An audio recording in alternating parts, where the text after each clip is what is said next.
Q2's David J. has been speaking with a furloughed government employee. David?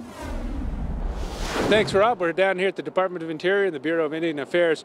And we're hearing from a man who is a federal worker who's been told not to go back to work during this government shutdown. He says the problems are becoming more and more serious for some of the employees to pay their bills. And he's not liking feeling like a pawn in a political game. Jim Ridgway is an appraiser here at the Bureau of Indian Affairs, and he says that this time he's not sure when he's going to be able to go back to work. Hundreds of federal workers are in the same situation as Ridgway. He says some are being told to go to work without pay, and many aren't even allowed to volunteer to work during this federal shutdown. Ridgway says he doesn't know if he will be able to pay his mortgage or tuition for his daughter's college education. And he says his biggest concern is whether Congress is willing to work together to get federal workers like him back to work and paid. Everybody that's involved in the process is suffering to some extent, and it's all financial related. And we'll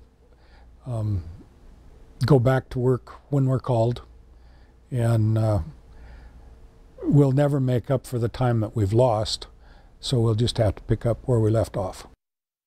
Ridgway says he does have some savings, but that's not going to last too long. He also says some of the workers are being forced to take some minimum wage jobs, and some of those even have some children, and one is a woman who's battling breast cancer. That's the latest from out here. We'll send it back to Russ in the studio.